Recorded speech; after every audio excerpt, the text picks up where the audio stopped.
Hi, this is Rich, and we're going to talk about people awakening.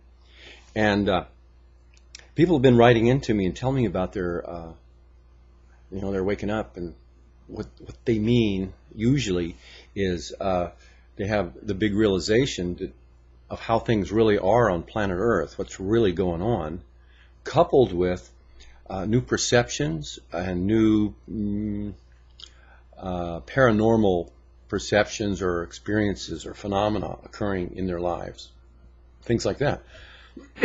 For example, a fellow wrote in, I just read his message a few minutes ago. It's right here. He says, I may be in trouble. I've been having high vibrations late at night.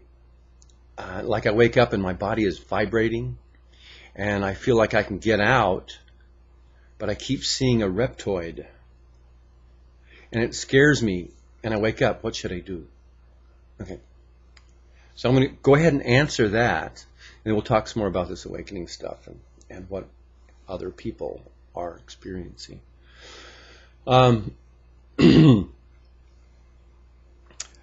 What needs to be done in a situation like that, if you're waking up with the high vibrations, this is telling us that your body is falling asleep, your physical body, and that you are staying awake.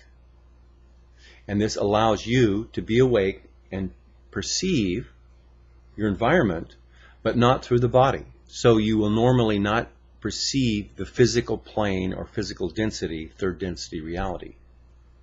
You will experience or see what we call the real-time double, locale 2.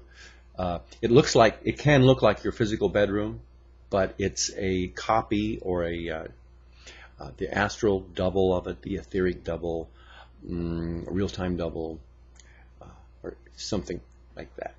Because sometimes you will look around and the door's in the wrong place, or the window's in the wrong place, or something like that.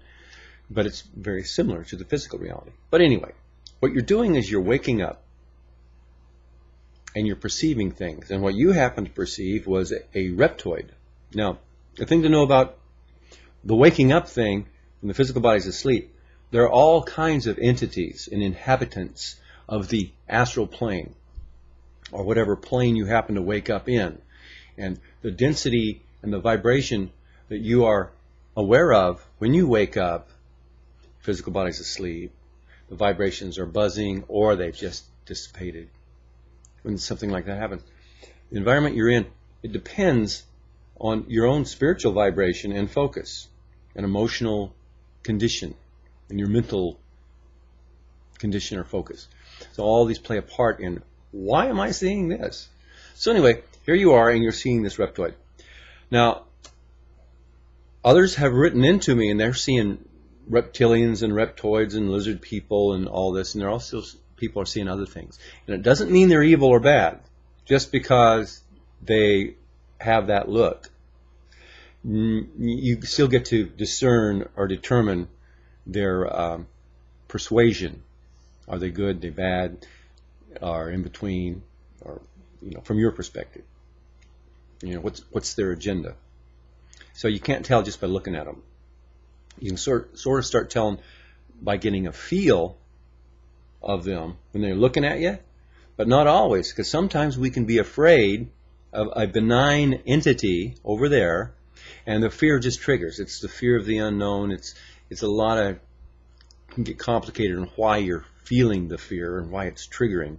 But the point is, just because you feel the fear, it doesn't mean the thing you're seeing is bad or evil.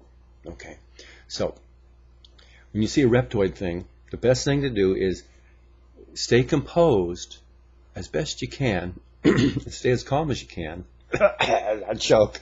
Yeah. Hey man, it's a freaking reptoid! Fuck! What, you stay composed? Oh sure, Rich, sure, okay. Well, yeah, you do the best you can, right? So, yeah, stay composed, stay calm, and just look it right in the face.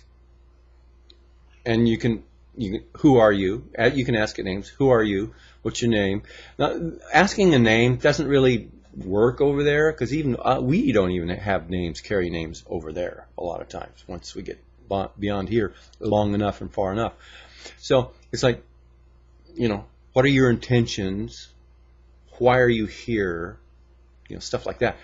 But yeah, establish communication with them and confront them and face them down. Because, in fact, we are very powerful in this state of consciousness when we wake up and are aware over there. We may not feel it or know it or believe it, but we are very powerful. And that power lies in our ability to change the environment, including the thing you're looking at. You can literally, you specifically, I don't know, but people can literally look at the entities that they're faced with and with pure intention change the way that thing looks. Shrink it, make it look different ways. People have written into me and shared their experiences with similar circumstances. They wake up, they see a thing. So one guy he woke up, these little things are crawling up his leg. They're kind of like fuzzy cat-looking things, but lizardy looking too. It's just like his first thing was like fear, but he's just okay, be calm, be cool, and he flowed them love. And I've heard two different people shared similar experiences, and the flowing them love changed their shape, and they were more loving, and it was comfortable being with them, and they liked being with him. They're just like little creatures, like little animals, kind of, but astral. So that worked out. And the other one, it changed the look of the thing, and the thing didn't like it. It was a snaky-looking thing, I think. And so the thing took off. Okay. But in both cases, with pure intention, the person who had shifted like you have, they're not out of their body, but their consciousness has shifted so they can see the non-physical realm that they're tuned into, like an astral, lower astral or something. And they were able, with intention, love, energy, can make changes. And we are powerful in that way. So that's what I would recommend. Look at this reptoid. Who are you? What can I do for you?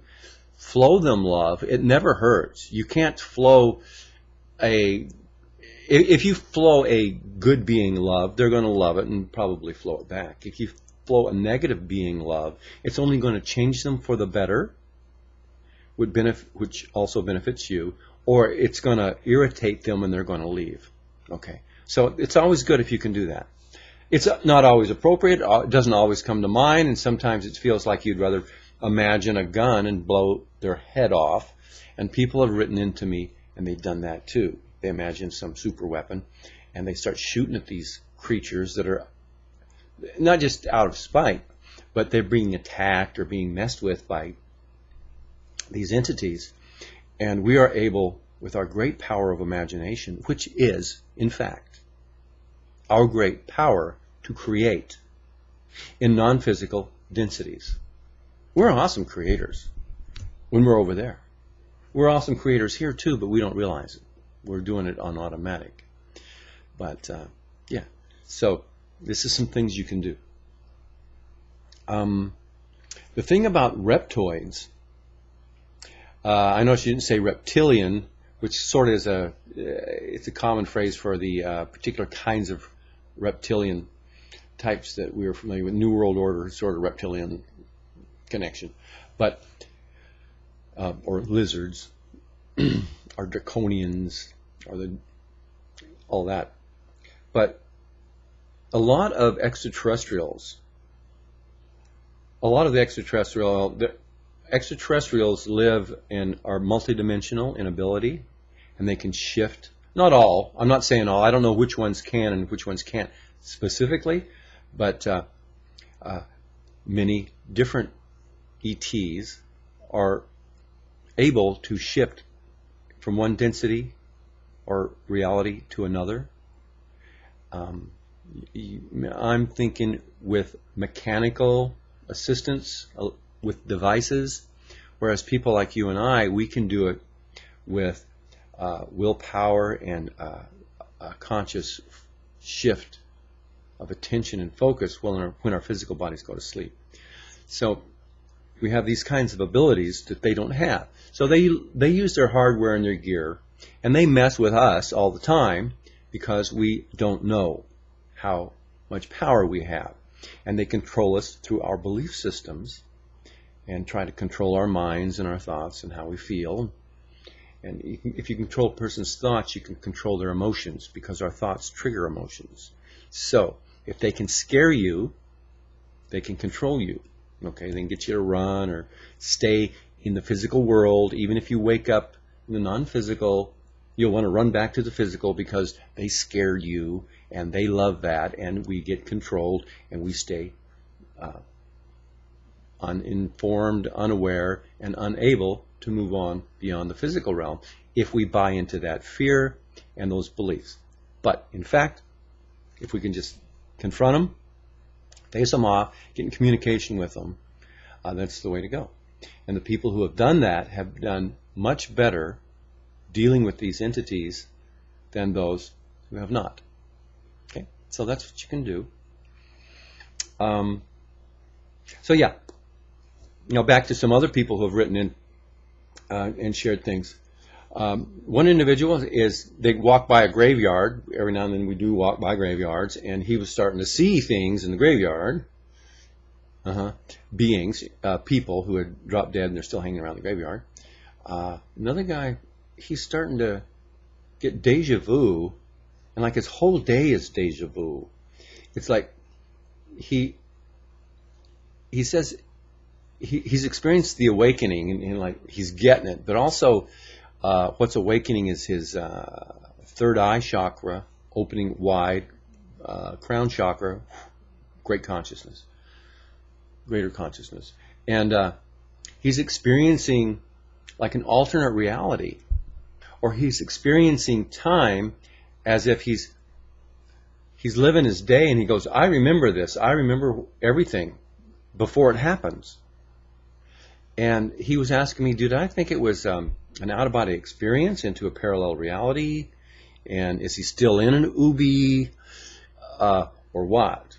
And I hadn't heard of this particular kind of an awakening phenomena before. But I wanted to bring it up here because people are writing into me and sharing their wild and crazy awakening experiences. So that's cool. Another fellow wrote in today. Well, he wrote in a few days ago, and I've been catching up on my messages and stuff. But he wrote in, and he's seeing these reptilians, and he's used that technique that I uploaded some time ago on releasing reptilian stuff. And his visuals, he's very clear. He can see this stuff really well. Third eye open, non-physical, but he can see them, he can feel them, and he can help people who have crossed over and they're kind of stuck and they need some guidance. So he's sort of becoming a guide, and he's releasing these entities in space. Oh, let's see, which reminds me, a month or so ago, I was working with somebody or helping them. They had gotten entities were in their cellar on the astral, or whatever you want to call the non-physical double of their cellar. And so I helped them go in and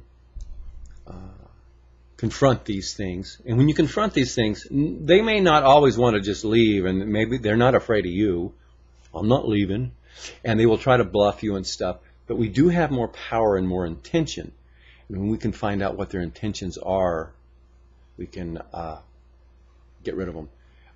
But facing them, confronting them is the best and easiest thing to do.